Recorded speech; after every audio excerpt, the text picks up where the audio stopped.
Olha, Paulo, eu vejo com uma certa naturalidade isso aí, até aqui, né? É um ministro interino, tudo indica que o presidente Bolsonaro está escolhendo, e dessa vez com um pouco mais de calma, um substituto, porque já foram 2 substituições na pasta da saúde em meio a uma pandemia. Óbvio que isso não é uma coisa razoável, não é uma coisa desejável, gera um clima caótico. Então ele está escolhendo com um pouco mais de cautela dessa vez, para não errar de novo.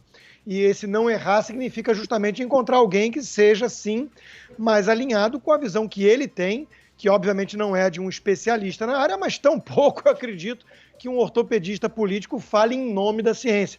Já disse isso aqui várias vezes e repito, não gosto dessa tentativa de monopolizar a fala científica, né? Não é assim que o método científico costuma funcionar.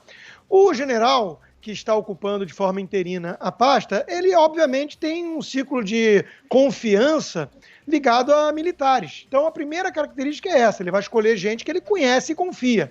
Então a confiança, como primeiro quesito, vai obviamente levar a uma escolha de militares. Além disso, os militares são conhecidos pela honestidade, pela disciplina e pelo respeito hierárquico, que são virtudes, são características talvez também desejáveis num momento desses de, como lembrou o Josias, de quase postura de guerra, né, contra a pandemia. Ou seja, nós temos os hospitais de campanha, nós temos uma certa hierarquização, inclusive, para o meu gosto, muito centralizada, né? E tudo isso remete a tudo aquilo que os militares costumam ser bons, né, em fazer. Inclusive, a visão, via de regra, nessas formações que são muito boas, né, intelectualmente falando, dos militares no Brasil, ela tem um defeito, na minha opinião, que é exatamente a visão positivista. Essa coisa da técnica e da ciência, né, como instrumentos únicos que bastam para você organizar melhor a sociedade, de cima para baixo. Isso vai totalmente contra a minha visão mais liberal e humilde, cética, né, de aquilo que Adam Smith chamava de mão invisível, aquilo que o Prêmio Nobel de Economia, o liberal Friedrich Hayek, chamava de ordem espontânea.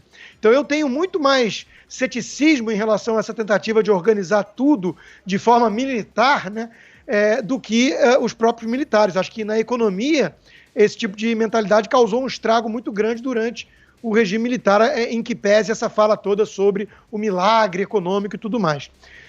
Então eu tenho um problema com isso. Agora, hoje nós estamos vivendo aí um risco muito grande, né, de corrupção.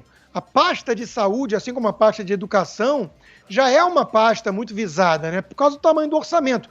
Em meio a uma pandemia que gera um clima de emergência, de compras às pressas, relaxando critérios de licitação e controle, tudo isso é um prato cheio para oportunistas de plantão, né, para os corruptos. Então, nesse sentido, eu acho que também há uma preocupação muito grande do presidente e do governo de colocar as pessoas das suas confianças e também militares, né, por conta de todo um currículo e uma respeitabilidade acumulada ao longo do tempo, para cuidar dessa área. Então, é o ideal ter um bando de militares na pasta de saúde em meio a uma pandemia?